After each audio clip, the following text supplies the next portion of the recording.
আল্লাহর নবী গো, আমার স্ত্রী সন্তান বাগানের ভিতরে আছেন, একটু সময় দেন, আমি বাগান থেকে একটু ঘুরে আসি, এদেরকে বাগান থেকে আমি বের করে নিয়ে আসি।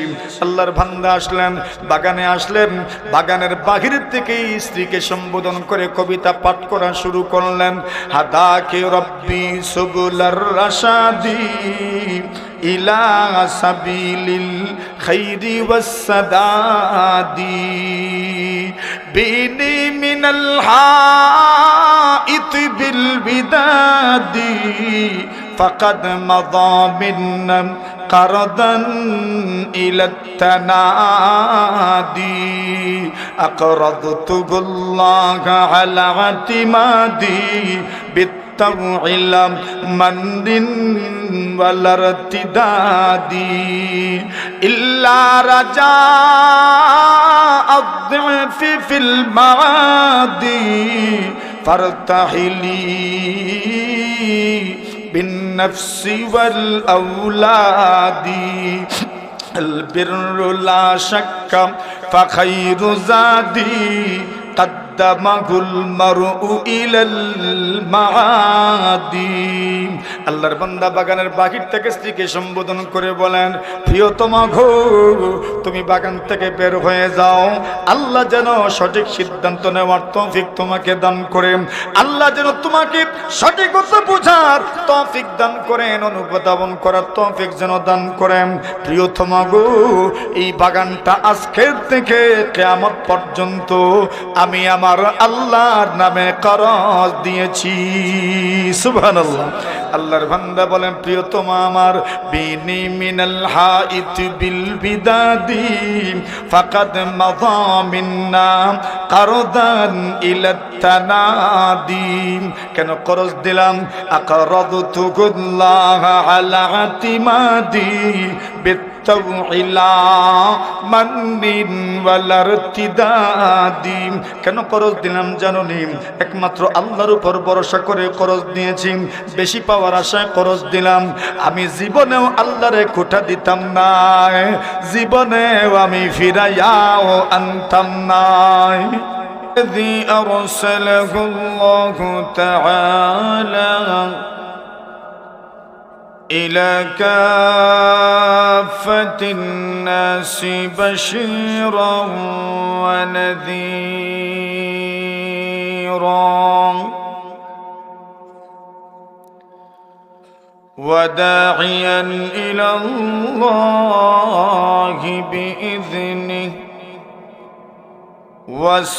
وسراجا منيرا.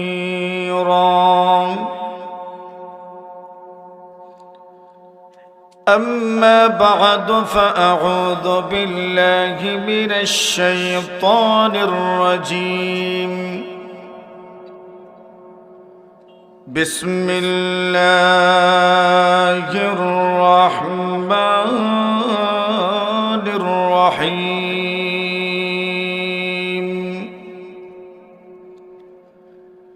من ذا الذي يقرض الله قرضا حسنا فيضاعفه له أضعافا كثيرا والله يقبض ويبسط وإليه ترجعون. وقال رسول الله صلى الله عليه وسلم: من أحب لله وأبغض لله وأعطى لله ومنع لله فقد استكمل الإيمان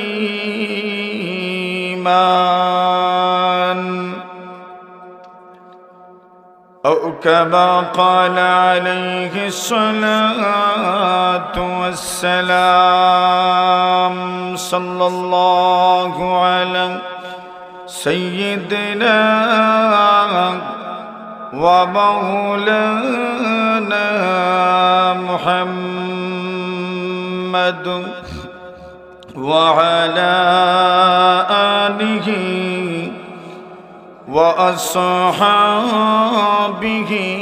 وسلم لا إله إلا الله جرش ما شاء الله لا إله إلا الله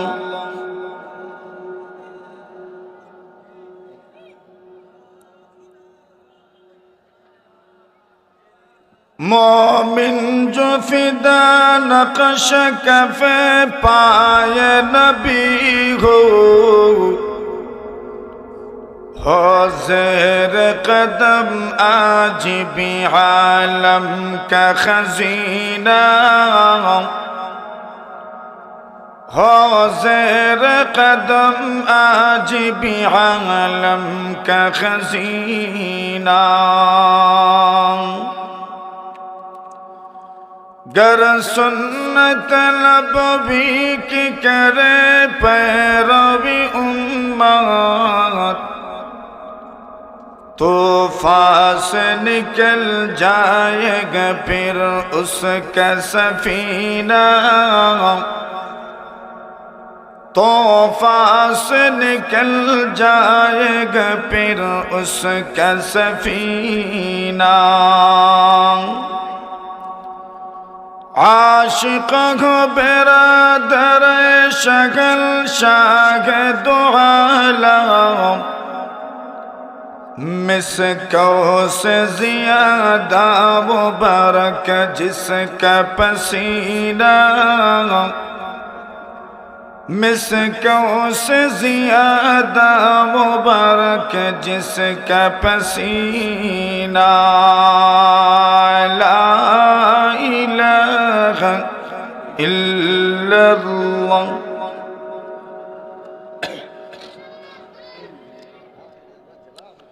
ला इलाहा इल्लल्लाह मुहम्मदुर रसूलुल्लाह।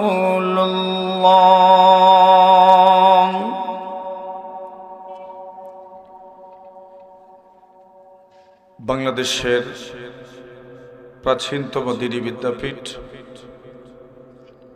জামিয়া ইসলামিয়া কর্মধাম টাইটেল মাদ্রাসার ৬৮তম বার্ষিক সম্মেলনের সম্মানিত সভাপতি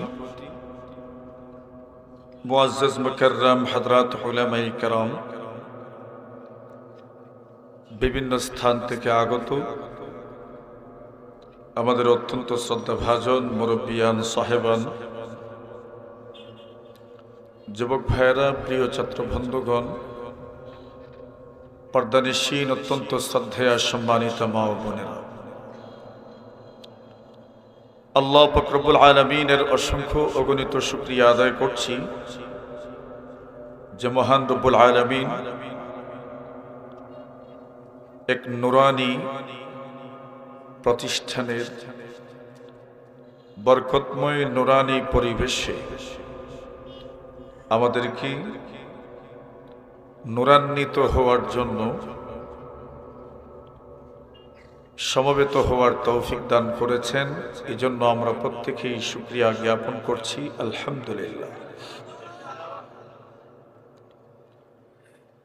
এই ময়দানে বয়ান শুনে শুনে কত আল্লাহর ওলিরা কবরস্থ হয়ে গেছে।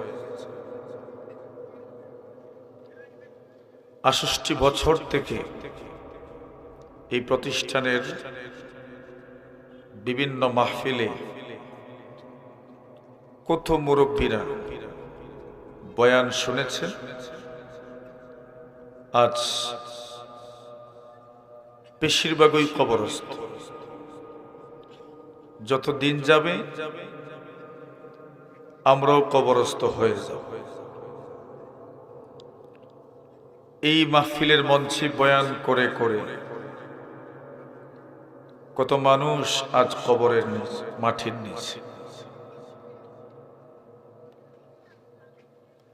অনেক সময় আমাদের চোখে অনেক পোস্টার পড়ে, যে পোস্টারগুলোতে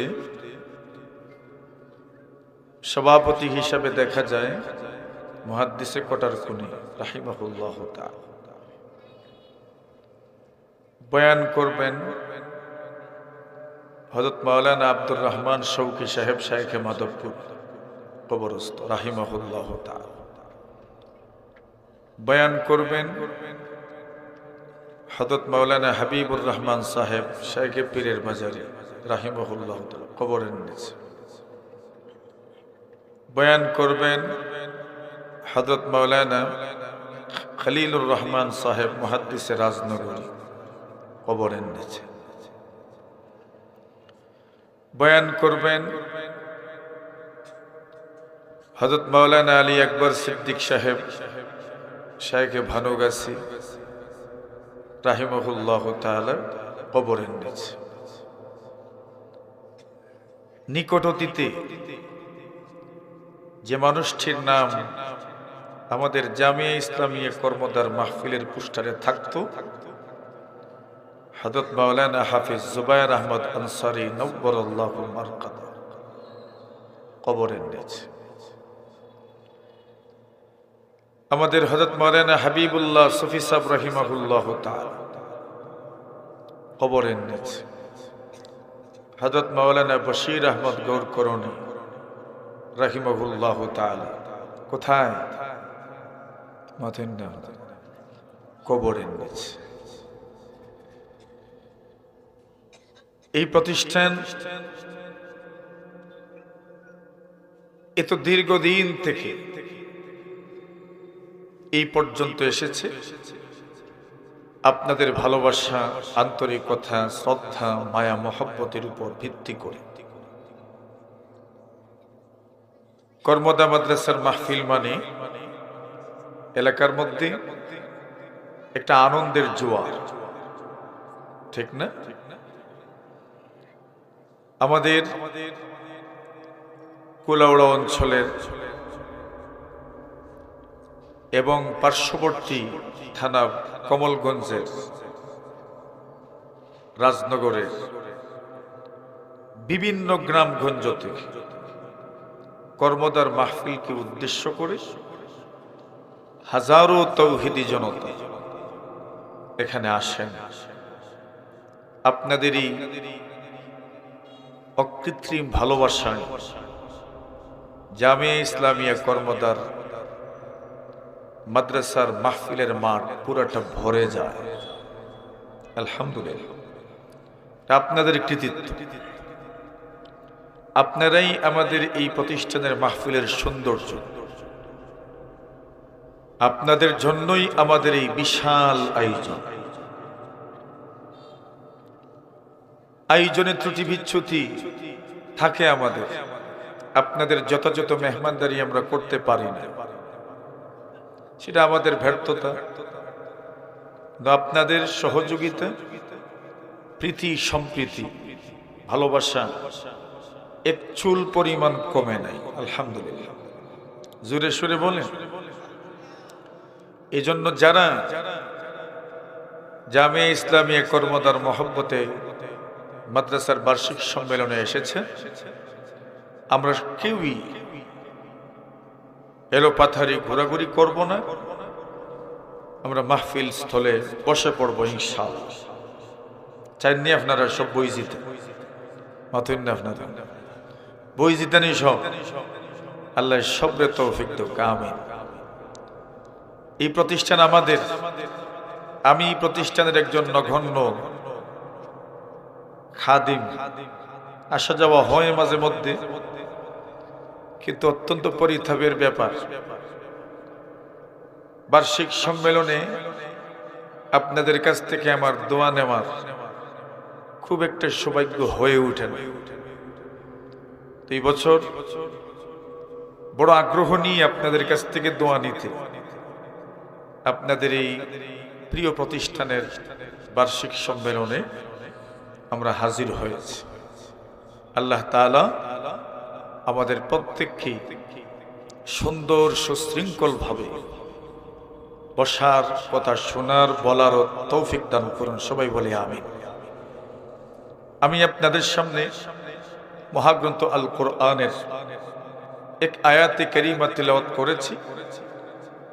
মহানবী মুহাম্মদুর রাসূলুল্লাহ সাল্লাল্লাহু আলাইহি ওয়াসাল্লামের যে নবীর প্রতি আপনাদের ভালোবাসার শেষ নাই, যে নবীর মহব্বত ভালোবাসায় আমাদের অন্তরটা ভরে আছে, সেই মনীষীর মহামানবের জবান থেকে যে কথাগুলো বের হয়েছে, যেগুলো আপনাদের এই প্রতিষ্ঠানে পড়া হয়, সেই হাদিসগুলো সামান্য একটা হাদিস আমি আপনাদের সামনে পাঠ করেছি। আল্লাহ তৌফিক দিলে আমরা এর ভিতরেই কথা বলবেন ইনশাআল্লাহ। সবাই প্রস্তুত তো ইনশাআল্লাহ? আছেন? হাত তুলেন দেখি। আল্লাহু আকবার। একবার বলেন সবাই আল্লাহু আকবার। আরো জোরে আল্লাহু আকবার। কর্মদার আওয়াজ তো এত ধিমি আওয়াজ না, এত নিচু আওয়াজ না। মাশাআল্লাহ, আপনাদের আওয়াজ তো বজ্রধ্বনি। আরেকবার আল্লাহু আকবার। মাশাআল্লাহ। আমি যে আয়াতে কারিমা তিলাওয়াত করেছি, এই আয়াতে আল্লাহ তাআলা নবীজির মাধ্যমে উম্মতকে প্রশ্ন করেছেন, মান যাল্লাযী ইউকরিদুল্লাহ, কে আছো আল্লাহকে করজ দিবা? কি দিবা? করজ। করজ মানে ধার, আর বাংলা ভাষায় ঋণ। কি? আল্লাহ জিজ্ঞাসা করেছেন নবীজির জবান দিয়ে, কে আছো আল্লাহকে ঋণ দিবে? ঋণ কেমন হবে? কারদান হাসানা, এই শব্দ আমাদের কাছে পরিচিত। কর্জে হাসান আমরা চিনি না? এই শব্দ বলি না আমরা? কর্জে হাসান। আল্লাহ জিজ্ঞাসা করছেন, কে আছো আল্লাহকে কর্জে হাসানা দিবে? এটা প্রশ্ন রাখলাম। যদি আমরা কর্জে হাসানা দিই তবে কি লাভ হবে? আল্লাহ বলছেন, ফায়ুদাইফাহু লাহু আদআফান কাসীরা। আপনি যদি আল্লাহকে ঋণ দেন, আল্লাহ তাআলা কত ডাবল, কত পরিমাণ বাড়িয়ে দিবেন আল্লাহ ছাড়া কেউ জানে না। সুবহানাল্লাহর আওয়াজে বোঝা গেছে ফুসাইছে না? মনে ফুসাইছে নি? আল্লাহ বলছেন আল্লাহ এই পরিমাণ বাড়িয়ে দিবেন। আল্লাহ নিজে বলছেন অনেক পরিমাণ, অধিক পরিমাণ, অনেক গুণ বাড়িয়ে দিবেন। আল্লাহ যদি বলতেন বেশি দিব তো যথেষ্ট ছিল না। আল্লাহ বলছেন অধিক পরিমাণ বাড়িয়ে দিবেন। আল্লাহ বলছেন ওয়াল্লাহু ইয়াকবিদু ওয়া ইয়াবসুত। আল্লাহই তো সংকীর্ণ করে দেন, সংকুচিত করেন কে? বাড়িয়েও দেন কে? প্রশ্ন তো জাগবে, এমনি কেমনে ঋণ দিতাম? দেখি নাই তো আল্লাহকে, তো কারে ঋণ দিতাম? ডকুমেন্ট আছে? আল্লাহকে যে ঋণ দিবেন ডকুমেন্ট তো থাকার দরকার। ঋণ গ্রহীতাকে আমি খুঁজে পাবো কিনা? দুনিয়াতে তো কিস্তি আনেন, কিস্তি যখন আনেন কিস্তি উসুলকারী বাড়িতে আসে, কিন্তু আসার পরে খুঁজে পায় না। আল্লাহ বলছেন আমাকে তোমরা খুঁজে পাবে। ওয়া ইলাইহি তুরজাউন, কেন তোমাদেরকে তো আমার দিকেই ফিরে আসতে হবে। সুবহানাল্লাহ বলেন। এখন বলেন আল্লাহকে পাবেন যে বিশ্বাস আছে কিনা? তো আল্লাহ এখন বলছেন করজ দিবেন। করজ দিলে কি লাভ হয়? আল্লাহর হাবিব সাল্লাল্লাহু আলাইহি ওয়াসাল্লাম বলেন, রাআইতু লাইলাতান উসরিয়া বি মাকতুবান আলা বাবিল জান্নাহ ইন্নাস সাদাকাতা বিআশরি আমসালিহা। আল্লাহর হাবিব বলেন, আমি যখন মেরাজে গেলাম, মেরাজে যাওয়ার পরে আমি জান্নাত জাহান্নাম সব দেখলাম। নবীজি বলেন, জান্নাতের দরজার মধ্যে আমি লেখা দেখেছি। কোন জায়গায়? সুবহানাল্লাহ বলেন। কোন জায়গায়? জান্নাতের দরজায়। আমাদের দরজায় তো তাবিজ লেখা থাকে, চৌকাটে কি লেখা থাকে? তাবিজ। আল্লাহর হাবিব সাল্লাল্লাহু আলাইহি ওয়াসাল্লাম বলেন, রাআইতু লাইলাতান উসরিয়া বি মাকতুবান আলা বাবিল জান্নাহ। আমি জান্নাতের দরজার মধ্যে লেখা দেখেছি। জান্নাতের দরজা তো কত বড় হবে। আল্লাহর হাবিব বলেন, সাহাবীরা আমার, মা বাইনাল মিসরাগাইন মিন মাসারিইল জান্নাহ। আল্লাহর হাবিব বলেন, জান্নাতের দরজাগুলো দুই পাটের মতো হবে।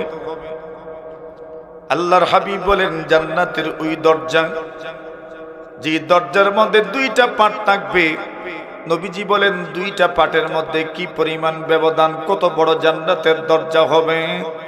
নবীজি বলেন, 40 সানা, 40 বছরের ব্যবধান। কতদিন?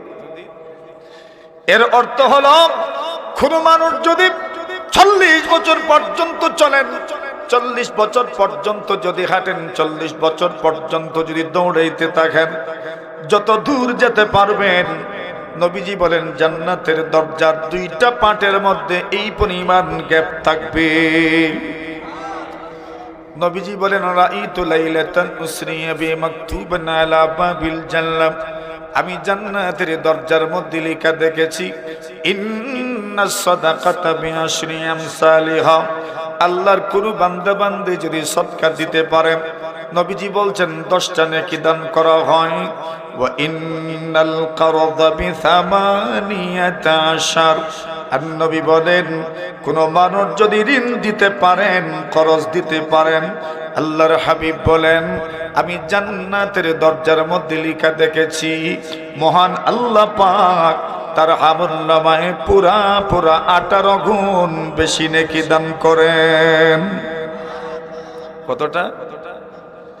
আল্লাহর হাবিব বলেন, সাহাবীরা আমার, জান্নাতের দরজার মধ্যে দেখেছি, সদকা দিলে 10টা নেকি দেওয়া হয়, আর ঋণ দিলে পুরা 18টা নেকি দান করা হয়।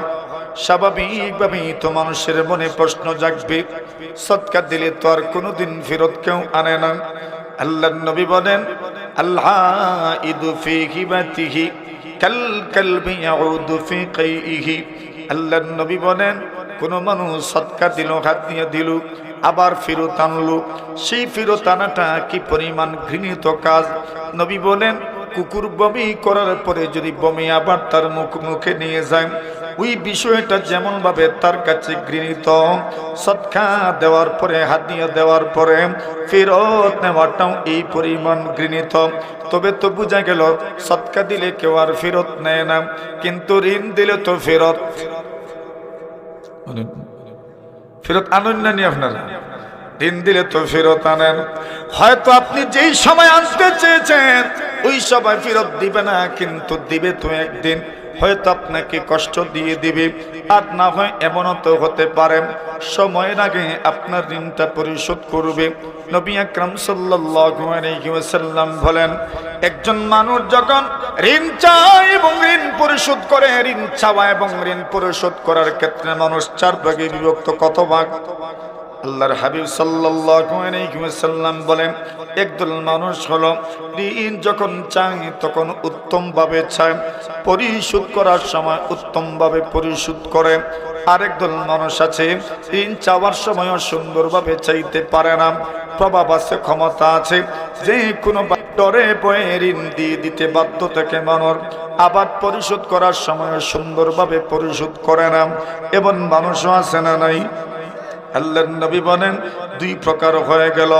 3 নম্বর এমন একদল মানুষ যেই মানুষগুলো ঋণ চাওয়ার সময় সুন্দরভাবে ঋণ চায় কিন্তু পরিশোধ করার সময় সুন্দরভাবে পরিশোধ করতে পারে না, মানে কষ্ট দেয়। চাওয়ার সময় সুন্দর শব্দের সাচায়, চাওয়ার সময় সুন্দর সুন্দর ভাষা দিয়ে কথা বলে, কিন্তু পরিশোধ করার সময় সুন্দরভাবে পরিশোধ করতে পারে না। নবী বলছেন ওই লোকটার মধ্যেও সমান সমান কাটাকাটি হয়ে গেল। সুন্দরভাবে চাইছে, দেওয়ার সময় সুন্দরভাবে দিতে পারে নাই। প্রথমটা সুন্দর আর একটা হইল খারাপ, সুন্দর আর খারাপ দুইটার মধ্যে কাটাকাটি হয়ে যাবে। আবার আরেক দল মানুষ আছে যারা ঋণ চাওয়ার সময় সুন্দর ভাষায় তো চাইতে পারে না, কিন্তু দেওয়ার সময় সবার আগেই দিয়ে দেয়। এমন মানুষও আছে না নাই? আল্লাহর হাবিব বলেন, এর উম্মত তোমার ঋণ তুমি যখন কাউকে দিবা ঋণ তো পরিশোধ করবে। আল্লাহ পরবর্তীকারে আলম ঋণ তো তোমার পরিশোধ করা হবে।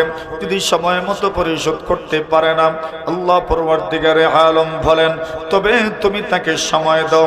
যদি তোমার সম্ভব হয় তাকে একটু সময় বাড়ায় দিবা। আল্লাহর হাবিব সাল্লাল্লাহু আলাইহি ওয়াসাল্লাম বলেন সময় যদি আপনি বাড়ায় দেন কি পরিমাণ লাভ হবে।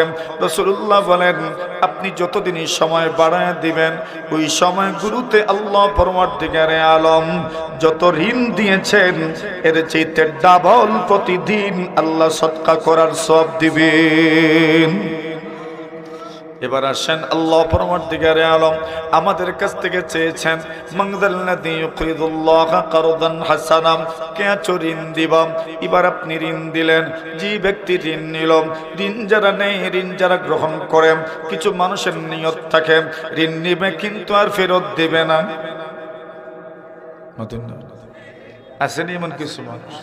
আরেক দল মানুষ আছে ঋণ নেওয়ার সময় নিয়ত তাকে ঋণ পরিশোধ করবে। আল্লাহর হাবিব বলেন তোমার নিয়তের মতো আল্লাহর ব্যবহারটাও হবে আপনার সাথে। নবী আকরাম সাল্লাল্লাহু আলাইহি ওয়াসাল্লাম বলেন মান আখাযা আমওয়ালান নাস ইউরিদু ইতলাফাহু আতলাফাহুল্লাহ। আল্লাহর নবীজি বলেন দুনিয়ার কোনো মানুষ যদি অন্য কোনো মানুষের সম্পদ গ্রহণ করে, অন্য কোনো মানুষের কাছ থেকে যদি সম্পদ আনেন, অন্য কোনো মানুষের অর্থ টাকা পয়সা সে গ্রহণ করলো, নেওয়ার সময় নিয়ত করলো আর দিবে না, দিবে না, এমন তো হয়ে যায় কত দোকানদার কত মানুষের কাছে টাকা পায়, যখন দোকান বাকি করে তখন নিয়ত থাকে আর দিত নাই। আছে না নাই? আল্লাহর হাবিব বলেন মান আখাযা আমওয়ালান নাস ইউরিদু ইতলাফাহু আতলাফাহুল্লাহ। নবীজি বলেন তুমি যদি কোনো মানুষের মানুষের অর্থ গ্রহণ করো, গ্রহণ করার সময় নিয়ত করলেন আপনি পরিশোধ করবেন না, নবী বলছেন আল্লাহ পরবর্তীকারে আলম আপনাকে ধ্বংস করে দিবেন, আপনাকে আল্লাহ ধ্বংস করে দিবেন। এটা আমার কথা নয়, নবীজির বাণী। আবার নবীজি বলেন কোন মানুষ যদি কোনো মানুষের অর্থ গ্রহণ করেন, অর্থ গ্রহণ করার সময় তার নিয়ত ছিল পরিশোধ করবে, আল্লাহর নবী বলেন উম্মত তুমি যদি পরিশোধ করতে নাও পারো, তোমার যদি তৌফিক নাও থাকে, তুমি যদি পরিশোধ করতে অক্ষম হয়ে যাও, তুমি যদি পরিশোধ করতে অক্ষম হয়ে যাও, যদি সাময়িক সময়ের জন্য তুমি বিপদে পড়ে যাও, যদি তুমি বিপদগ্রস্ত হয়ে যাও, যদি তুমি কোনোভাবে কষ্টের মধ্যে পড়ে যাও, যদি তুমি কোনো না কোনোভাবে ঋণ পরিশোধ করতে অক্ষম হয়ে যাও, আল্লাহর হাবিব বলেন উম্মত তুমি যেহেতু ঋণ গ্রহণ করার সময়, অর্থ গ্রহণ করার সময়, সম্পদটা আনার সময় নিয়ত করেছিলাম পরিশোধ করবা, আল্লাহর হাবিব বলেন ওই নিয়ত শুদ্ধ হওয়ার কারণে মহান আল্লাহ তাআলা আপনার পক্ষ থেকে ঋণ পরিশোধ করার জিম্মাদারি গ্রহণ করে নেবেন। জোরে বলেন। এখন এর উপরে একটা ছোট্ট ঘটনা শোনাই আপনাদের, ঠিক আছে? কষ্ট হইব? আছে সন্তানি ঘটনা, এটা কিচ্ছার মতো কইলাই কিতা কই না আপনারা, হ্যাঁ? তবে অন্য কিচ্ছার মতো না। আমাদের দেশে তো আগে নামলের কিচ্ছা আছে না নাই? মাথুন না আপনারা? কিচ্ছার বেশিরভাগ কিতা হয় মাথুন না আপনারা? কিন্তু এই কিচ্ছা এমন না, এটা তো নবীর হাদিসের কিচ্ছা। ইমাম বুখারী রাহমাতুল্লাহি আলাইহি বুখারী শরীফের মধ্যে অনেক জায়গায় হাদিস আনছেন। কিচ্ছাটা হইল ঋণ আনার কিচ্ছা। এক ব্যক্তি বিপদগ্রস্ত, মুসিবতে পড়ছে। আল্লাহর বান্দার মনে হলো আচ্ছা যাই ঋণ খুঁজি, কার কাছ থেকে ঋণ পাবো। এখন ঋণদাতা মানুষ আর এই এলাকায় খুঁজে পেলেন না, আরেক এলাকায় একজন মানুষ প্রসিদ্ধ, উনি ঋণ দেন, ওনার ঋণ দেওয়ার ব্যাপারে একটা পরিচিতি আছে। আল্লাহর বান্দা ওই ব্যক্তির কাছে গেলেন, কিন্তু সেখানে যেতে হলে মধ্যখানে একটা নদী আছে, নদী পাড়ি দিয়ে যেতে হয়। আল্লাহর বান্দা নদী পাড়ি দিয়ে ঋণ আনতে গেছেন। এখন ঋণের পরিমাণটাও মাশাআল্লাহ কম না, প্রায় 1000 দিনার। আর 1000 দিনারের এক্সচেঞ্জ যদি বর্তমান দুনিয়াতে আপনি আমাদের টাকার সাথে করেন, তাহলে মোটামুটি 6 থেকে 7 কোটি টাকা। এটা টাকার কথা হুনার মধ্যে সুবহানাল্লাহর আওয়াজে বুঝে গেছে এটা কিচ্ছুই নাই, এটা কিচ্ছুই নাই। কত কোটি? মোটামুটি 6-7 কোটি টাকা ঋণ আনবেন। আল্লাহর বান্দা ঋণ আনতে গেছেন, নদী পার হয়ে নদীর ওই পারে গেছেন, ঋণ আনবেন কত কোটির মতো? 6 থেকে 7 কোটি টাকার মতো ঋণ আনবেন। সুবহানাল্লাহ। এমন ভাবে যদি আপনার কাছে আমার কাছে কেউ ঋণ চায়, আর সত্যি যদি আপনার এই পরিমাণ ঋণ দেওয়ার সক্ষমতা থাকে, তো কোনো ধরনের তথ্য উপাত্ত দলিল প্রমাণ ডকুমেন্ট ছাড়া আপনি ঋণ দিবেন তো? আপনারা দিবেন না। আল্লাহর বান্দা বলেন, এরে বন্ধু আমার, মুসাফির মানুষ, ঋণগ্রস্ত মানুষ, অভাবী মানুষ তুমি, হাজতি মানুষ তুমি। আল্লাহর নবীজি বলছেন, আল্লাহু ফি আউনিল আবদ মা কানাল আবদু ফি আউনি আখি। আল্লাহর হাবিব বলেন, একজন মানুষ যতদিন পর্যন্ত অন্য কোনো মানুষের প্রয়োজন পুরা করার জন্য চেষ্টারত থাকেন, আল্লাহর হাবিব বলেন তত সময় পর্যন্ত, ততদিন পর্যন্ত আল্লাহ তার সাহায্য করতে থাকেন। আল্লাহর হাবিব বলেন, যদি তুমি দুনিয়ার কোনো মানুষের প্রয়োজন পুরা করো, আল্লাহর হাবিব সাল্লাল্লাহু আলাইহি ওয়াসাল্লাম বলেন, আল্লাহ পরবর্তীকারে আলম আপনার প্রয়োজনটা পুরা করে দিবেন। ওই ব্যক্তির মনে হলো ঋণ নিতে এসেছে, ঋণ চাওয়ার জন্য এসেছে, দূরের মানুষ নদী পার হয়ে এসেছে। আল্লাহর বান্দা বললেন, এরে আল্লাহর ওলি, ঋণ তো তোমাকে আমি দিব, কিন্তু যেই পরিমাণ ঋণ চেয়েছো, এই পরিমাণ ঋণের জন্য একজন সাক্ষী তো দরকার, সাক্ষী তো থাকতে হবে। আল্লাহ তাআলার নির্দেশনা তো আছে। আল্লাহ পরবর্তীকারে আলম বলেন, যদি তোমরা পারস্পরিক লেনদেন করো, ঋণের লেনদেন করো, আল্লাহ বলছেন ওই কথাগুলো লিখে রাখবাম, সাক্ষীও মধ্যখানে থাকবে। এই জন্য তুমি বলো তোমার পক্ষে সাক্ষী কে হবে? আল্লাহর বান্দা বলেন, আমি একজন মুসাফির মানব, অনেক দূর থেকে আমি এসেছি, নদী পার হয়ে এসেছি, আর কোনোদিন আমি নদীর এই পারে আসি নাই। কোনো মানুষকেও আমি তেমন বেশি চিনি না, গণ্যমান্য মানুষকে তো চিনি নাই, তবে আমি কাকে সাক্ষী মানব? তবে আমার একজন আছেন, ওনাকে আমি চিনলাম, উনি আমাকে ভালো করে চেনেন। আল্লাহর বান্দা বলেন, বলো দেখি ওই মানুষটার নাম কি? উনি বলেন, উনি কোন মানুষ নয়, উনি হচ্ছেন আমার আল্লাহ। আল্লাহর বলি গো, আমি আবার আল্লাহকে সাক্ষী মেনে নিলাম। কারে সাক্ষী মানছে? এখন কোন মানবানি? মানবা মুখ কইলেন, একবার মুখ খুলে কইলেন, দিলে জানে কইলেন, একবারে দিল হাত দিয়া কইলেন, আবসা আবসা তো আচ্ছা মানিলি মনে, মানে এটা ওয়াজ ওয়াইছেন দেখে কইলেন। একবার মনে করিলেন বাড়ির দায়রো বুয়াত, আর কেউ ঋণ নিতে আইছে, আর কইল আল্লাহ সাক্ষী, মানবানি কইল, অথন না কেউ মানবেন না। আল্লাহর বান্দা বলেন, আল্লাহকে তুমি সাক্ষী মানতে চাও, ঠিক আছে, আমি তোমার সাক্ষী গ্রহণ করে নিলাম। জোরে বলেন, ভালো না খারাপ মানুষ? জোরে বলেন, ভালো না খারাপ মানুষ? ইন্নাল্লাহা ইউহিব্বুল আবরারাল আতকিয়া আল আখফিয়া আল্লাযীনা ইযা গাবু লাম ইফতাকাদু ওয়া ইযা হাযারু লাম ইউদাউ কুলুবুহুম মাসাবিহুল হুদা ইয়াখরুজুনা মিন কুল্লি গাবরা মাসলামাতিন। আল্লাহ তাআলা এমন কিছু বান্দাবান্দীদেরকে পছন্দ করেন যে মানুষগুলো নেককার, যাদের অন্তরটা বড় পরিষ্কার, অন্তর বড় স্বচ্ছ, একদম ফ্রেশ অন্তরওয়ালা। আল আতকিয়া, যে মানুষগুলো আল্লাহকে ভয় করেন। আল আখফিয়া, কিন্তু পরিচিত মানুষ নয়। আল আখফিয়া, গোপনে থাকতে পছন্দ করেন, গোপনে থাকতে পছন্দ করেন। আল্লাযীনা ইযা গাবু লাম ইফতাকাদু, ওই মানুষগুলো যদি কোনো হাউজে অনুপস্থিত থাকেন তবে এদেরকে কেউ খুঁজে না। ওয়া ইযা হাদারু লাম ইউদাউ, উপস্থিত থাকলেও কেউ তাদেরকে উপস্থাপন করে না, হাইলাইটস করে না। আল্লাহর নবীজি বলেন, মানুষ যেহেতু তাদেরকে চেনে না, এই জন্য গণায়ও ধরে না। কিন্তু মানুষ জানে না, জানে না, জানে না, এরা যেমন তেমন মানুষ নয়।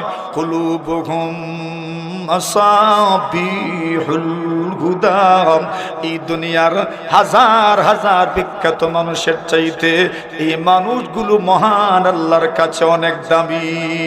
ঠিক না বে ঠিক? এমন মানুষের সমাজে আছেন না নাই? এমন মানুষের সমাজে আছেন।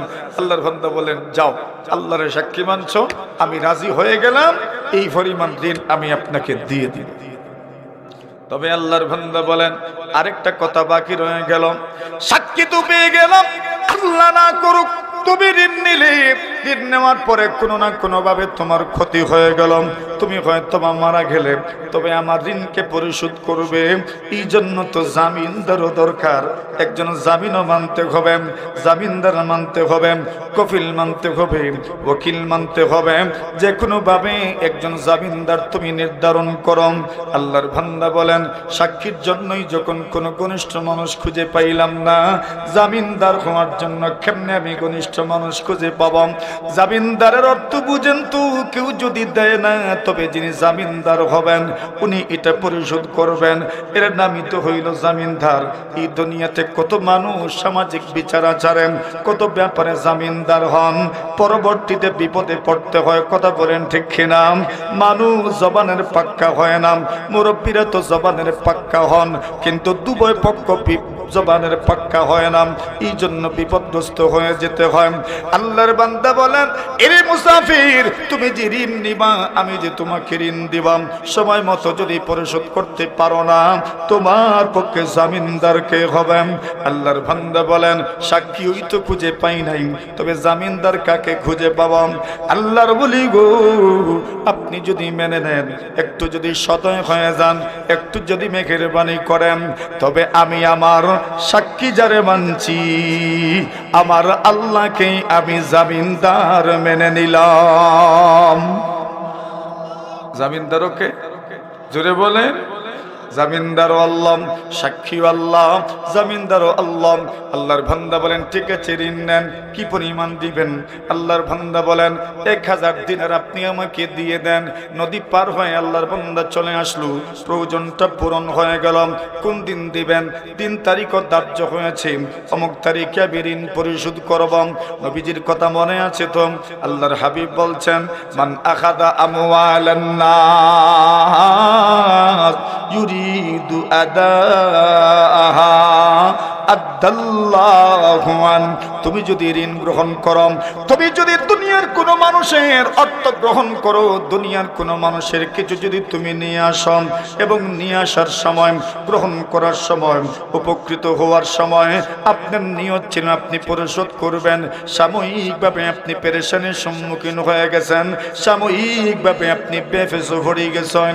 আল্লাহর নবীজি বলেন, চিন্তা করিও না, চিন্তা করিও না, মহান আল্লাহ তোমার পক্ষ থেকে ঋণ পরিশোধ করার জামিনদার হয়ে যাবেন। মনে আসেনি কথা? আল্লাহর বান্দা কারে জামিনদার মানছেন? আল্লাহরে জামিনদার মানছেন। আল্লাহরে যদি কেউ জামিনদার মানে ঠকবে মনে হয়, জোরে বলেন, জোরে বলেন। জীবনেও ঠকবে না। আল্লাহর বান্দা নির্দিষ্ট তারিখে ঋণ পরিশোধ করার জন্য রওনা হলেন, কিন্তু ঋণ পরিশোধ করতে গিয়ে বিপত্তি সাজলো, নদীতে বিপত্তি সাজলাম। নদী পার হওয়ার জন্য কোনো ব্যবস্থা নাই। নদী কেমনে পার হবেন? কোনো ধরনের নৌকা নাই, কোনো ধরনের নৌযান নাই। নদীর পাড়ে সারাটা দিন উনি হাঁটাহাঁটি করেন, নদী পারাপারের কোনো ব্যবস্থা খুঁজে পাবেন কিনা তত্ত্ব নেন। কিন্তু দেখেন সকাল থেকে সন্ধ্যা হয়ে যাচ্ছে, কিন্তু নদী পারাপারের কোনো ব্যবস্থা উনি খুঁজে পাচ্ছেন না। ওই দিকে ঋণদাতা ব্যক্তিও নদীর পাড়ে এসেছেন। আরে আজকে না ওই ব্যক্তি ঋণ নিয়ে আসবে, আমি ঋণটা উসুল করব, তাহসিল করব, বাড়িতে নিয়ে যাব, আমি আমার প্রয়োজন পূরণ করব। ঋণ গ্রহীত ব্যক্তিও ঋণ পরিশোধ করার জন্য 1000 দিনার একটা থলির ভিতরে ঢুকাইয়া নদীর পাড়ে গেলেন। সকাল থেকে অপেক্ষা করেন নৌকার জন্য, কিন্তু নৌকা খুঁজে পান না। আল্লাহর বান্দা গামতে থাকেন আর মনে মনে চিন্তা করে, আরে আল্লাহ কি হয়ে গেল? আমি তো ঋণ গ্রহণ করেছিলাম আজকের দিন পরিশোধ করব বলে, কিন্তু পরিতাপের ব্যাপার, ঋণ পরিশোধ করার জন্য পুরো প্রিপারেশন আমার আছে, নদী তো আমি পার হতে পারবো না। ওই মানুষ মনে মনে কি ভাববে? আল্লাহকে সাক্ষী মানলো, আল্লাহকে জামিনদার মানলাম, আল্লাহর নাম নিয়ে দুঃখা দিল, কেমনে হবে, কেমনে হবে? আল্লাহর বান্দা এই চিন্তা করেন, আর এই লোকটা মনে মনে চিন্তা করেন, আল্লাহকে আমি সাক্ষী মানলাম, আল্লাহকে জামিনদার মানলাম, যদি আজকে ঋণ পরিশোধ করতে না পারি, আমি আমার আল্লাহর ইজ্জত মারলাম, আমি আমার আল্লাহর সম্মান মারলাম, আমি আমার আল্লাহর ইজ্জত, সম্মান, হুরমত, আজমত নষ্ট করলাম। আল্লাহর বান্দা কোনো আকপিস না ভেবে হঠাৎ করে লক্ষ্য করে দেখে নদীর পানি দিয়া বড় একটা গাছের টুকরা বেশি বেশি আসছে। আল্লাহর বান্দা ওই গাছের টুকরা থামাইলো, আটকাইলো। গাছের টুকরার ভিতরে একটা ছিদ্র করলো, হয়তো আগের ছিদ্র ছিল, আর না হয় নতুন করে ছিদ্র করলাম। নতুন করে ছিদ্র করে 1000 দিনারের থলি ওই ছিদ্রের ভিতরে ঢুকায়া দিল, এবং চিরকুট লিখে দিলাম, একটা কাগজ লিখে দিল, চিঠি লিখে দিলাম। আল্লাহর বলি গো, আমি অমুক আপনার কাছ থেকে অমুক তারিখে ঋণ নিয়েছিলাম, আজকের দিন পরিশোধ করার ধার্য তারিখ ছিল, কিন্তু দুঃখের বিষয় আমি ঋণ পরিশোধ করার জন্য নদীর পাড়ে এসেছি, নদী পারাপারের কোনো ব্যবস্থা আমি খুঁজে পাই নাই। এই জন্য আমি ওই ঋণ 1000 দিনারের থলিটা গাছের টুকরার ভিতরে ঢুকায় দিলাম। যদি আপনার পর্যন্ত পৌঁছে যায়, তবে আপনি মনে করে নিয়েন, আমি যে আল্লাহকে জামিনদার মেনেছিলাম, আমার আল্লাহ নিজে জিম্মাদারিতে আপনার পর্যন্ত ঋণ পরিশোধ করে দিয়েছে। জোরে বলেন, খিতা মনে হয় আপনারা যাইবনি মাথুন না। কাদেরা কুদরত দারি हर चखाही आकुदी मुर्दा राजा हम तो बख्शी जिंदा राबे जाकुदी मुर्दा राजा हम तो बख्शी जिंदा राबे जाकुनी। আল্লাহর বান্দা, আল্লাহ তো ক্ষমতা আছে, আল্লাহ তাআলা ওই গাছের টুকরাটাকে বাসাইতে বাসাইতে ওই পারে তো ঋণদাতা ব্যক্তি দাঁড়ায় আছেন। আল্লাহর বান্দা চলে যাবে, সন্ধ্যা হয়ে গেছে, সন্ধ্যা হয়ে গেছে, চলে যাবে। হঠাৎ করে তাকায় দেখে নদীর পানি হয়ে বেশে বেশে একটা গাছের টুকরা আসছে। আল্লাহর বান্দা মনে মনে সিদ্ধান্ত নিল, বাড়িতে কি আর খালি হাতে যাওয়া যাবে? খালি হাতে বাড়িতে গেলে তো কত প্রশ্নের সম্মুখীন হতে হবে। স্বরাষ্ট্রমন্ত্রী গড়ে আছেন, স্বরাষ্ট্রমন্ত্রীকে কত প্রশ্নের জবাব দেওয়া লাগবে। আল্লাহর বান্দা মনে মনে ভাবেন, কিছু তো পেলাম না, কমপক্ষে গাছের টুকরাটা বাড়িতে নিয়ে যাই। আল্লাহর বান্দা গাছের টুকরাটা উঠাইয়া বাড়িতে নিয়ে গেলেন। স্ত্রীকে বললেন, কুড়াল নিয়ে আসো, গাছের টুকরা নিয়ে এসেছি, তোমার জন্য লাকড়ির ব্যবস্থা করে নিয়ে এসেছি। আল্লাহর বান্দি কুড়াল আনলেন। আল্লাহর বান্দা কুড়াল দিয়ে ওই গাছের টুকরার মধ্যে আঘাত করলেন লাকড়ি করার জন্য। যেই মাত্র আঘাত করেছেন, তাকা দেখেন 1000 দিনারের একটা থলি বের হয়েছে, চিরকুট এবং কাগজের টুকরা এখানে আছে। আল্লাহর বান্দা কাগজটা খুললেন আর পড়লেন, আল্লাহর বলি আমি হইলাম অমক নদীর পারের মানুষ, আমি আপনার কাছ থেকে 1000 দিনার ঋণ এনেছিলাম, আজকের তারিখে ঋণ পরিশোধ করার কথা ছিল, ধার্য তারিখ ছিল, কিন্তু ঋণ পরিশোধ করার জন্য আমি এসেছি, নদী পারাপারের কোনো ব্যবস্থা পাই নাই, 1000 দিনার আমি এর ভিতরে ঢুকায়া দিলাম, যদি আপনার পর্যন্ত পৌঁছে যায়, আমি আল্লাহকে তো জামিনদার মেনেছিলাম, মনে করিয়েন আমার জামিনদার আপনার ঋণ পরিশোধ করেছেন। সুবহানাল্লাহ। আল্লাহর বান্দা যখন পাইছে, স্ত্রীকে বলে দেখো আল্লাহকে জামিনদার মানছিল, আল্লাহ তাআলা তো ঋণ আমার পর্যন্ত পৌঁছায় দিয়েছেন।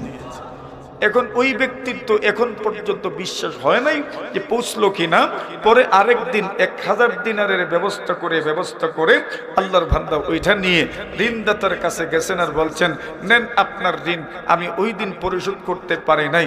আল্লাহর বান্দা বলেন তুমি করতে না পারলেও জামিনদার যারে মানছিলা এই তো পরিশোধ করছো। জোরে বলেন না সুবহানাল্লাহ। আল্লাহর বান্দা বলেন তুমি পরিশোধ করতে না পারলেও যাকে জামিনদার মেনেছিলাম উনি আপনার ঋণ পরিশোধ করে দিয়েছেন। তাহলে ঋণ পরিশোধ করার ক্ষমতা আল্লাহর বান্দা বান্দিকে কে দেন? নবীজি বলেন মাতালুল গানিয়্যি যুলমুন, আপনার ঋণ পরিশোধ করার যদি সক্ষমতা থাকে, এরপরও যদি আপনি ঋণ পরিশোধ করেন না, আল্লাহর নবীজি বলেন মাতালুল গানিয়্যি যুলমুন, ঋণ পরিশোধ করার সক্ষমতা থাকার পরেও ঋণ পরিশোধ করলেন না, নবীজি বলেন তার নাম জুলুম, তার নাম জুলুম। ইনিও জালিম, উনিও জালিম, উনিও জালিম। কেন? ক্ষমতা আছে, সক্ষমতা আছে, করলেন না তো উনি কি হলেন? মাথুর না রে বউ, এটা আমার মাথার উপরে দিও যার, খালি আপনার আর নাই। কথা বুঝছেন নি? এজন্য টেনশন নিয়েন না, কথা যা বলার তো বলার দরকার, এটা আমার মাথার উপর দিও যায়। মাতালুল গানিয়্যি যুলমুন, ঋণ পরিশোধ করার সক্ষমতা আছে কিন্তু করলেন না, এটার নাম কি? মাথুর না আপনারা, এটার নাম জুলুম। এজন্য আসেন আল্লাহ কি চাইছেন? মাথুর না আপনারা, সদকা চাইছেন না ঋণ চাইছেন? জোরে বলে। আর ঋণ দিলে সব কত গুণ বেশি, মাশাআল্লাহ, কত গুণ। আল্লাহর ফেরেশতা জিবরিল আমিন মুহাম্মদুর রাসূলুল্লাহ সাল্লাল্লাহু আলাইহি ওয়াসাল্লাম জিবরিলকে প্রশ্ন করেন মা বালুল কারদিয়া জিবরিল, ওগো জিবরিল আমিন, সদকার মধ্যে সওয়াব কম, দিনের মধ্যে সওয়াব কেন বেশি, একটু বলবেন কি কারণটা? আল্লাহর নবীজি বলেন, ও আল্লাহর নবীজি কি জিবরিল আমিন বলেন পয়গম্বর, এই দুনিয়াতে কত মানুষ এমনও আছেন যার এই মুহূর্তে প্রয়োজন নাই কিন্তু তাকে সদকা দেওয়া হয়, তার বর্তমানে হাজত নাই, তার বর্তমানে প্রয়োজন নাই, এমন মানুষকেও তো সদকা দেওয়া হয়, কিন্তু যেই ব্যক্তির ঋণ চায় তার তো এই মুহূর্তেই টাকা পয়সার দরকার, তো আপনার ঋণের মাধ্যমে তার প্রয়োজনটা পুরা হইল, কোনো মুনাফা আপনি নিলেন না, কোনো বেনিফিট আপনি নিলেন না, কোনো লাভ আপনি নিলেন না, ধার দিলেন কোনো সুদ আপনি নিলেন না, আপনার টাকার মাধ্যমে তার লাভ হলো। এই জন্য মহান আল্লাহ তাআলা বোনাস হিসাবে আপনার আমলনামায় 18 গুণ বেশি নেকি দান করেন। আচ্ছা, এখন আসেন আরেকটা কিচ্ছা শুনাই আপনারা। কইতাম মাতুন না আপনারা, কিচ্ছা কইতাম নি, সবার ইচ্ছা আছে। আচ্ছা শোনা লাগবে মন দিয়ে। এখন এই আয়াত নাজিল হয়েছে কোন আয়াত? আল্লাহ কি চাচ্ছেন? সুবহানাল্লাহ বলে দিবেন নি, কে চাইছেন ঋণ? জোরে কই। আচ্ছা, এই দুনিয়াতে কোনো সম্মানী মানুষের ঋণ চাইলে মানুষের কাছে না থাকলেও তো খরচ করিয়া নিয়ে দে, মতুন না কিতার লাগি, মতুন না এই রেবা চাইন না কোনোদিন বড়, মতুন না কোনোদিন চাইছেন? আচ্ছা এ বলেন ঋণ দিতে নাই। আচ্ছা, আল্লাহর চেয়ে সম্মানী আর কি আছে? আল্লাহ ঋণ চাইছেন আপনাদের কাছে, দিবেন নি বলেন নাই, এখনো ইনশাল্লাহ হয় নাই, দিবেন নি বলেন। আরে আজকে দিবেন না কোন দিন দিবেন এটা পরের কথা, দিবেন কিনা বলে। ঋণ কে চাইছেন? দিবেন নি বলেন। দিবেন কারা? হাত তুলেন। আজকের শর্ত নাই কিন্তু, কষ্ট নিয়েন না, মনে মনে চিন্তা করিয়েন না বিপদে পড়তেছে কিনা, বিপদ না, আজকে দেওয়া শর্ত নয়, দিলেও আমরা নিমো, অসুবিধা নেই। দিবেন নি বলেন জোরে সোরে। আরো জোরে। এখন আয়াত নাজিল হইল, মানদাল্লাযী ইউকরিদুল্লাহা কারদান হাসানান ফায়ুদাইফাহু লাহু আদহাফান কাসীরাম। এই দুনিয়াতে যদি আপনি ঋণ দেন, তবে আপনি দুনিয়ার কোনো মানুষের কাছ থেকে বাড়ানো টাকা আনতে পারবেন না, লাভ আনতে পারবেন না, সুদ হয়ে যাবেন। কিন্তু আল্লাহ বলেন, আমার ঋণ দিও, আমার ঋণ দিও, আমার ঋণ দিও। কত পার্সেন্ট সুদ দিব, কত পার্সেন্ট সুদ দিব তোমরা কেউ জানো না, আমি আল্লাহ জানি কত পার্সেন্ট সুদ দিব। দুনিয়ার কোনো মানুষে জানে না। এত বেশি সুদ আমি তোমাদেরকে দিব, এত বেশি লাভ আমি তোমাদেরকে দিব। এই আয়াত কানা যখন নাজিল হলো, নবী করিম সাল্লাল্লাহু আলাইহি ওয়াসাল্লামের সাহাবী আবু দাহদা রাদিয়াল্লাহু তাআলা আনহু আল্লাহর নবীজি সাল্লাল্লাহু আলাইহি ওয়াসাল্লামের খিদমতে হাজির হলেন আর বললেন, ইয়া রাসূলুল্লাহ, ইয়া হাবিবাল্লাহ, আওয়া আন্নাল্লাহ ইউরিদু মিনাল কারদ। ওগো নবীজি, আপনার কাছ থেকে একটা বিষয় জানতে চাই, আমাদের আল্লাহ নাকি আমরার কাছ থেকে ঋণ চাইছেন হাসানি? সুবহানাল্লাহ। নবীরে জিগাইরা, এটা হাসাওনি আল্লাহ যে ঋণ চাইলা, এটা সত্যনি নাকি তা? আল্লাহর নবীজি বলেন, আবু দাহদা, সত্যি সত্যি আল্লাহ তাআলা তোমাদের কাছ থেকে ঋণ চেয়েছেন। সুবহানাল্লাহ। এইবার আবু দাহদা বলেন, ইয়া রাসূলুল্লাহ, আল্লাহ তাআলা তো ধনী হওয়ার পরে আমাদের কাছ থেকে কেন ঋণ চাইবেন? আমরা তো হইলাম গণিম, আল্লাহই তো হলেন একমাত্র ধনী, আল্লাহর চাইতে ধনী তো আর কেউ নাই। এত বড় ধনী হওয়ার পরেও আমরার মতো গরিব মানুষের কাছে আল্লাহ কেন ঋণ চাইলেন? আমাদের মতো গরিব মানুষের কাছে আল্লাহ কেন ঋণ চাইলেন? আল্লাহর নবীজি বলেন, এরে সাহাবী, আল্লাহ তাআলা আমাদের কাছ থেকে ঋণ নিয়ে মূলত দুইটা কাজ করতে চান। এক নম্বর কাজ হলো আমাদের কাছ থেকে ঋণ নিবেন আর ঋণের মাধ্যমে আমাদেরকে আল্লাহর জান্নাতের মেহমান বানাবেন। এক নম্বর লাভ। দুই নম্বরে বলেন, এই পৃথিবীর মধ্যে যদি দুনিয়ার কোনো মুমিন মুসলমান অন্য কোনো আমলের মাধ্যমে জান্নাতে আগেই যদি রুম এন্ট্রি করে রাখতে পারেন, জান্নাতে এক পাও দিয়ে রাখতে পারেন, জান্নাতে তো আপনি অন্য আমলে পৌঁছে যেতে পারেন। আল্লাহর নবীজি বলেন, তবে ঋণের মাধ্যমে কি হবে? আল্লাহর নবীজি বলেন, ওই ঋণের মাধ্যমে জান্নাতের মধ্যে আল্লাহ পরওয়ারদিগারে আলম ঋণদাতা ব্যক্তিদের পজিশন আর মর্যাদা বাড়ায়া দিবেন। এই কথাটা শোনার পরে আবু দাহদা রাদিয়াল্লাহু তাআলা আনহু বলেন, আল্লাহর নবীজি গো, আপনাকে আমি আমার একটা ব্যক্তিগত তথ্য শেয়ার করতে চাই। আল্লাহর হাবিব বলেন, কি তথ্য শেয়ার করবা করো? আল্লাহর নবীজি বলেন, আল্লাহর হাবিব বলেন, তুমি তোমার কি বলবা বলো। আল্লাহর নবীর সাহাবী বলেন, আল্লাহর নবীজি গো, ইন্নালি হাদিকাতাইন ইয়া রাসূলুল্লাহ, ইয়া হাবিবাল্লাহ, আমি দুইটা বাগানের মালিক আছি, দুইটা বাগানের মালিক। ইহদাহুমা বিসাফিলাম, একটা বাগান হলো নিম্নাঞ্চলে, আরেকটা বাগান হলো উখরাহুমা বিল আলিয়াম, আরেকটা বাগান হলো উপরাঞ্চলে। ওয়াল্লাহি লা আমলিকু গায়রাহুমা। আল্লাহর নবীজির সাহাবী বলেন, ইয়া রাসূলুল্লাহ, ইয়া হাবিবাল্লাহ, আমি যে দুইটা বাগানের কথা বলছি, এটা হচ্ছে আমার ব্যক্তিগত সম্পদ। দুইটা বাগানের মালিক আমি। একটা বাগান হলো নিম্নাঞ্চলে, আরেকটা বাগান হলো উপরাঞ্চলে। লা আমলিকু গায়রাহুমা, ওই দুইটা বাগান ব্যতীত আর কোনো কিছুরও মালিকানা আমার নাই। সুবহানাল্লাহ। কয়টা বাগানের মালিক? জোরে জোরে জোরে কয়টা? আরো জোরে কয়টা? নবী আকরাম সাল্লাল্লাহু আলাইহি ওয়াসাল্লামের সাহাবী আবু বকর সিদ্দিক রাদিয়াল্লাহু তাআলা আনহু, নাম তো শুনেছেন, আবু বকর সিদ্দিক রাদিয়াল্লাহু তাআলা আনহু। নবী আকরাম সাল্লাল্লাহু আলাইহি ওয়াসাল্লাম বলছেন, সদকানো সদকানো। আবু বকর সিদ্দিক সবগুলো নিয়ে নবীর খেদমতে হাজির হয়ে গেলেন। আল্লাহ রাসূল জিজ্ঞাসা করলেন, এরে আবু বকর, বাড়িতে তুমি কি রেখে এসেছো? আবু বকর সিদ্দিক বলেন, ইয়া রাসূলের রাসূলুল্লাহ ইয়া হাবিবাল্লাহ, আল্লাহ এবং তার নবীজিকে রেখে এসেছি, আমার আর কোনো কিছুর সামান্য প্রয়োজন নাই। সুবহানাল্লাহ। এটা আবু বকরের ঈমান। এমন হইলে সব দিয়ে দিন, অসুবিধা নেই, কিন্তু আবু বকরের মতো যদি ঈমান না হয়, যেমন আমরা আবু বকর রাদিয়াল্লাহু তাআলার মতো ঈমান তো আমাদের হবে না, তো বলছেন সব দিও না, সব দিও না, সব দিও না। সুবহানাল্লাহ বলেন। এখন উনি কি বলছেন, ইয়া রাসূল আমার বাগান কয়টা? একটা হইল আওরো আর আরেকটা হইল ঠিলাত। কোন জায়গা? একটা হইল আওরো আর একটা হইল কোন জায়গা? ঠিলাত।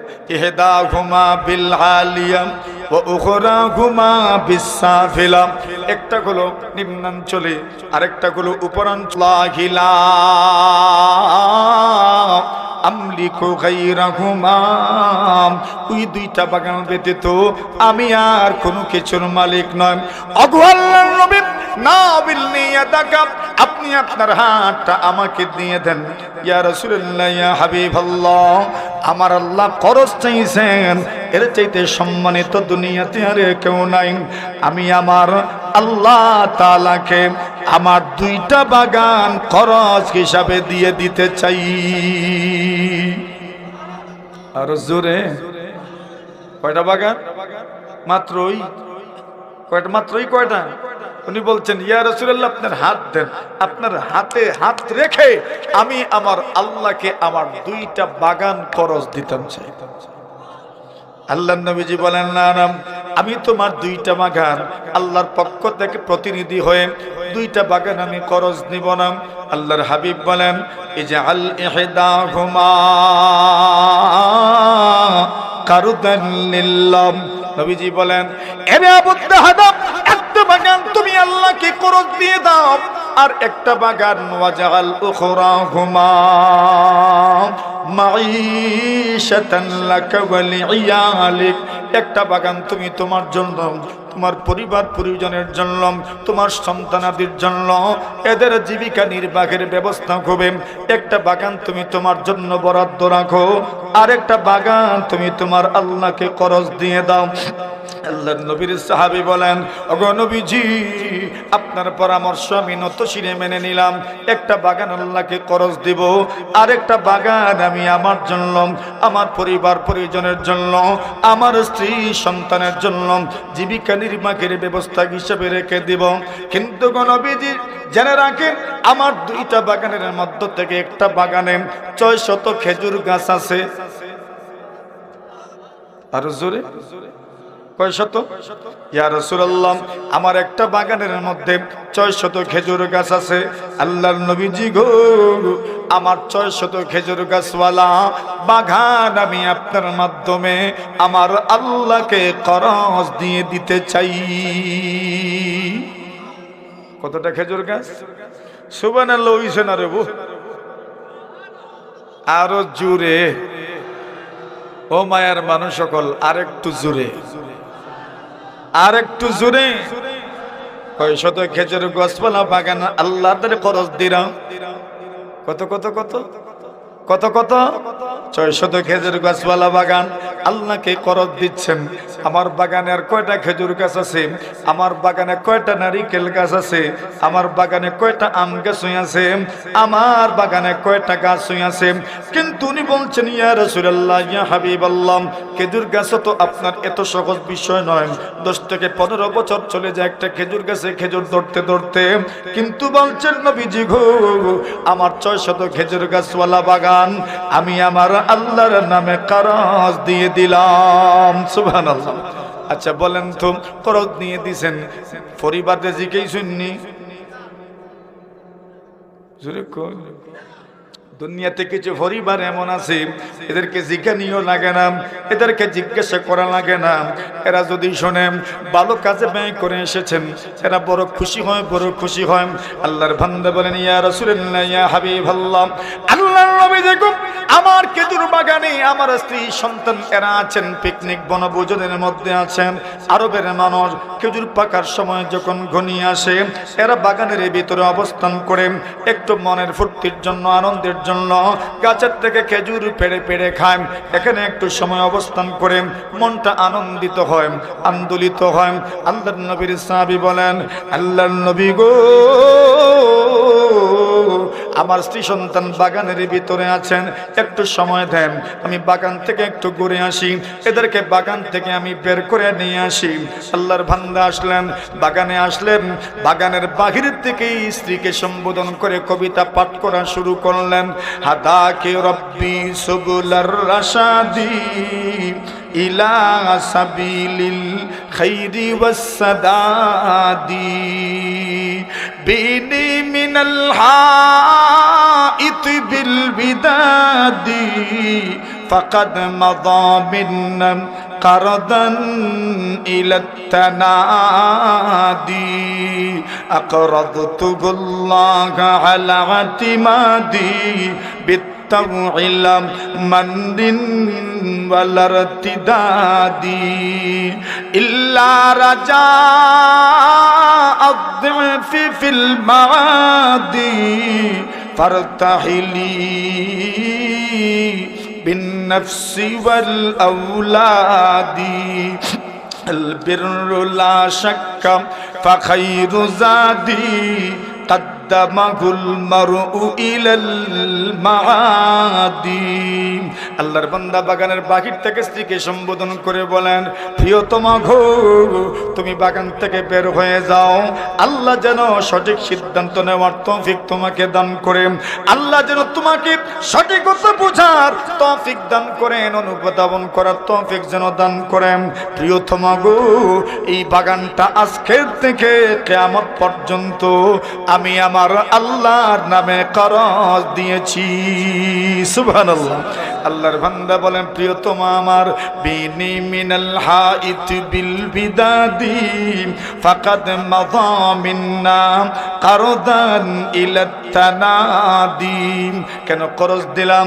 আকরাদতুল্লাহ আলা আতিমাদি বিত্তাউইলা মানদিন ওয়ালারতিদাদি।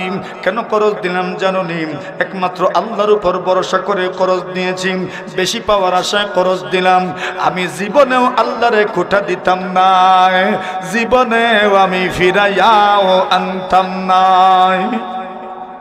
আর জোরে বিত্তাউইলা মানদিন ওয়ালারতিদাদি। কেন করজ দিলাম?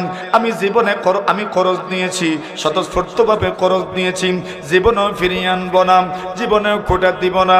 আল্লাহর বান্দা বলেন, প্রিয়তমা গো বাগানে তো শুধু তুমি নয়, তোমার সন্তানাদিও তো বাগানের ভিতরে আছে, এদেরকে সহ বাগান থেকে বের হয়ে যাও। বাগানটা কিয়ামত পর্যন্ত আল্লাহকে করজ দেওয়া হয়েছে। আল্লাহর বান্দা বাগান থেকে বের হন, সন্তানের হাতে খেজুর আছে, মুখের মধ্যেও খেজুর আছে, ডান হাতেও খেজুর, বাম হাতেও খেজুর, মুখের মধ্যেও খেজুর। আল্লাহর বান্দী বলেন, খেজুর ফেলে দাও, খেজুর ফেলে দাও, খেজুরের মুখে রাখা যাবে না। এই বাগান তো আল্লাহর হয়ে গেছে, এই বাগান তো আল্লাহর নামে করজ দেওয়া হয়েছে, খেজুর ফেলে দাও, খেজুর ফেলে দাও। বাগান আল্লাহর নামে করজ চলে গেছে, বাহির হচ্ছেন আর হচ্ছেন।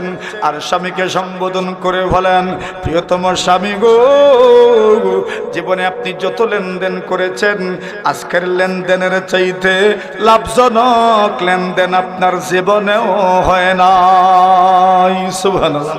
আজকের লেনদেনটা সবচাইতে লাভজনক লেনদেন হয়েছে। আবু দাহদা রাদিয়াল্লাহু তাআলা আনহু এই কথাটা শুনলেন আর নবীজির খেদমতে হাজির হলেন। আল্লাহর নবীজিকে গিয়ে বললেন, ইয়া রাসূলুল্লাহ, ইয়া হাবিবাল্লাহ, এই বাগানটা একবারে খালি করে দিয়েছি, আপনার মাধ্যমে আল্লাহকে করজ দিলাম। আল্লাহর নবী বলেন, আরে আবু দাহদা, তুমি তো একটা বাগান আল্লাহর করজ দিয়েছো, এর বিনিময়ে আল্লাহ জান্নাতের মধ্যে তোমার জন্য হাজার হাজার বাগান প্রস্তুত করে রেখেছেন। সুবহানাল্লাহ। একটা বাগান তুমি আল্লাহরে করজ দিছো, আল্লাহ তাআলা হাজার হাজার বাগান তোমার জন্য জান্নাতের মধ্যে প্রস্তুত করে রেখেছেন। আল্লাহ বলেন মান যাল্লাযী ইউকরিদুল্লাহা কারদান হাসানান ফায়ুদাইফাহু লাহু আদআফান কাসীরাম ওয়াল্লাহু ইয়াকবিদু ওয়া ইয়াবসুত ওয়া ইলাইহি তুরজাউন। আল্লাহ বলেন আমি আল্লাহকে পাবা কিনা? আল্লাহ বলছেন ওয়া ইলাইহি তুরজাউন, আমি আল্লাহর কাছেই তো ফিরে আসতে হবে। বন্ধু আমার, বাবারা আমার, আল্লাহ আমাদের কাছ থেকে খরচ চাইছেন। বলেন আল্লাহকে কিছু খরচ দেওয়ার সামর্থ্য আমাদের আসেনি? আসেনি? পারবেন না ইনশাআল্লাহ। আমি কথা আর বাড়াবো না, এখন নগদ নগদ কি খরচ দিব